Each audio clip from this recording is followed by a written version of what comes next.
Oscar Piastri dominance could bore fans. At the Grand Prix this week, Norris managed to smack himself into the wall in qualifying and ended up P10. So in Q3, it left Oscar and Verstappen to slap their cocks on the table to see who was going to end up on pole. Verstappen pipped Piastri to pole by 1/1000th of a second.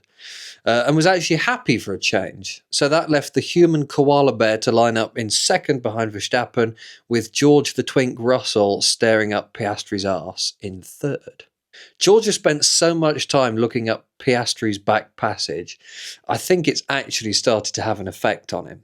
You'd like to think when you put the hard on... Sorry.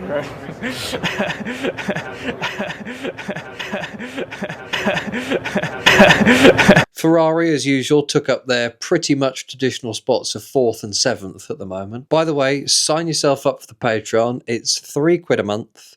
You get extended video podcasts, an extra audio episode a week. The chat is mental. They're all mad. And yeah, I earn fuck all on YouTube for doing all this. Blood, sweat and tears. Yeah, so far I've earned like 20 quid because I keep saying fuck and they keep demonetizing me, or at least restricting it. At the start of the race, Verstappen and Piastri got a good start and ended up barreling into the first corner side by side. Piastri slips it up the left-hand side and tried to make the move stick. He starts pushing Max out of the corner until Max just gives up and dives over the curb and goes over the runoff to remain in the lead. But obviously, we waited for the stewards to find out what they would say about that. Of course, everybody on the teams for both McLaren and Red Bull jump all over the radio, making various messages to prove that they were right. No damage. Pretty standard behaviour. Max fucks off into clean air while we all tense our sphincters to find out what the masterful stewards would say. Then, surprise, surprise, someone does something stupid. But Lance Stroll started in 16th, so it wouldn't matter that much. But hang the fuck on. It wasn't even Lance. It was little Yuki and Pierre Gasly. Gasly tries to take Yuki on the right-hand side, going into a little left-hander. Yuki goes tight up to the wall, and as he washes out of the corner, he clips the rear left of Gasly and sends Gasly and himself into the fucking wall. Yuki goes tight up to the wall Yuki goes tight up to the wall, and Gasly comes around the outside, and they both come together and end up smacking into the wall. Yuki claps his Red Bull cheeks up against the barrier, and Pierre manages to rip his arse off against the wall, which puts both of them out of the Grand Prix. For fuck's sake, Yuki, you know what is going to happen. Helmut has got a bolt gun, and he's tired of dealing with the second seat.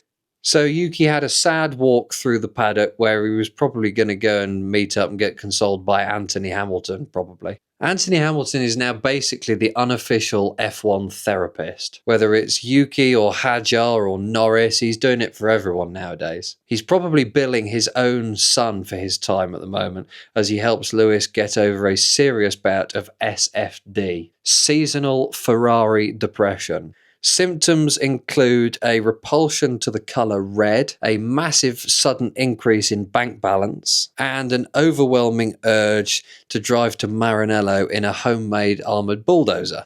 So yeah, Yuki walked back for his little therapy session and then to spend the rest of the weekend hiding from Helmut the marksman Marco. Then the F1 TV race director treated us to this shot, which was a replay of the start in which we just watched the backs of people's heads from a very far away camera in which 70% of the screen was just people on their phones and you could see like one car if you were lucky. I mean, it's a replay. It's a replay. We want to see what happened. We're there to look to see if there's anything that we missed in the first bit. That's the point of a replay. I don't want to see some twat taking a video to post to his 40 fucking followers. Put the fucking phone down and have a real experience. Then Max got a 5-second penalty for gaining an advantage when he slipped up the inside of Piastri over the wrong side of the sausage curb. To which Max responded, "That's fucking lovely." GP, the race engineer, obviously knew that might end him up with a fine, so told him to shut up. Information, you have been given a 5-second time penalty for the incident at turn 1. Head down. Wow, that is lovely. Yeah. What's your profanity? Thank you. Max ended up serving his penalty in the pits at a pit stop, which gave Oscar the opportunity to get a bit of distance and fuck off into the lead.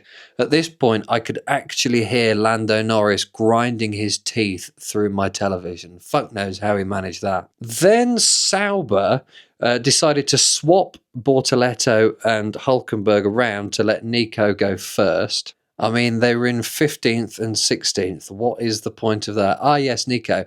Would you like a slightly bigger slice of fuck all? So yeah, lots of complaining over the course of this race. Max had a big old strop about his penalty. Christian Horner had a strop about Max's penalty and called it very harsh. And Lando was still in a bad mood from dropping it in qualifying, probably. Lewis came on the radio and said that his rears wouldn't turn. Now, he's been in Formula One for quite a long time, so I'm hoping he knows that it's the front wheels that turn, not the rear ones.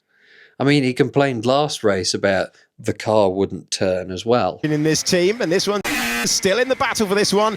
On the way in, but still in the battle for this. Then George Russell came on the radio and said his tyres were toast. So everyone was pretty well behaved, and Oscar Piastri went on to win the 5th annual STC No Booze Allowed Slightly Iffy Human Rights Saudi Arabian Formula One Grand Prix. After the race, Oscar was pretty happy, as he should be, but like as happy as he can be. This man is ice cold. He is just so level-headed on the radio and everything. He is just a cool customer, and he just sort of it just doesn't let anything. It's just everything's fine. I won the race. It was nice. Yeah, it's good. Yeah, a man so level-headed. He is now in the lead of the World Drivers' Championship and is about to become Zach Brown's new surrogate son. Nothing bothers this man. He saw a light on the exit of one of the turns that was flashing, a red light, and he came on the radio and said, "Yeah, there's a light flashing on a building, and it looks really like a red flag alert. Can you look into that?" Just as if he was sitting on the sofa. I mean, is he always this even keel? Would be at the birth of his own child going, "Yeah, I think that's a boy. That's a boy. Excellent. Well, well done, love." He probably wouldn't say love because he's an Aussie. Maybe he would. Yeah, well done, love. You did quite well there. That came out nicely. Yeah, happy with that. I mean, why else would he be so even keel about? Just be like, "Oh yeah, they've hit the second tower. Oh, the first one's come down now, and World Trade Center 7's on fire as well." It's a bit weird, isn't it? It's a bit weird. Bloke falling out. Anyway, moving on. So Oscar is going to win the Drivers' Championship, and all of Australia will go mental, and Daniel Ricciardo will probably take a bath with a lot of venomous snakes. So we left Saudi Arabia with Oscar having won the race, Oscar leading the Drivers' Championship, Lando self-harming probably, and Max having a massive Mardy in his private jet on the way home. In the post-race interviews, Max was properly glossing over all the questions about the first corner and about his penalty and about the stewards and about literally everything. He did one interview where he had his PR lady come chaperone, come boxing speed bag standing next to him. I mean, look at the mood on that woman. I mean, honestly, we've got to set up some sort of shelter for female Red Bull employees where they can escape to. I mean, if they're not getting fingered by Horner or abused by Jos or scowled at by Max, then, I don't know, maybe they're being shot by Helmut Marko. Who knows? Maybe we don't even know these things. Who knows what goes on in Austria or in Milton Keynes? Who knows what goes on in Milton Keynes? I've got no idea. It's just roundabouts. I noticed that they had 2 checkered flag wavers this time. Now, I don't know whether they have one guy from the FIA just waving the flag to just make sure it's done properly. As Christina Aguilera fakes an interest in Formula One. And So when all of the mindless celebrities come and do their one, it's actually done properly, so that the thick celebrities like don't just take the flag off the pole and eat it and then chuck the stick into one of the cars onto the track or something like that. So we'll just have one actual Formula One man doing it, and then we'll let, I don't know, what was her name? I've got to actually look. Pom Clementine in Pom Clementine. I think she was in Mission Impossible. The mission that is impossible is waving the fucking flag correctly. That wasn't a very good joke. Some celebrities wave the flag very well. I mean, Tom Holland did well. Jeremy Clarkson was pissed, so he was very drunk doing it and kept turning it. He'd like wave it once and then sort of turn around to look at the people behind him, and then he'd wave it again. He was clattered. And then you get Tim Cook, the most limp-wristed corporate lizard from Apple, doing it. I mean, even ex-Ferrari chairman Luca Di Mea, something unpronounceable, he had a go at Bahrain, and I mean, he was terrible. He was waving the flag with all of the enthusiasm of someone wanking with a broken wrist. Anyway, I think that's about it, actually. Another one in the can for the fans.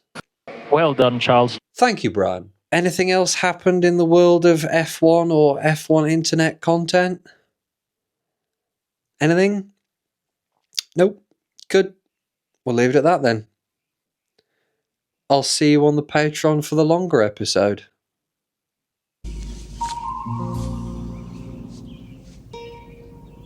What the fuck is this piece of shit?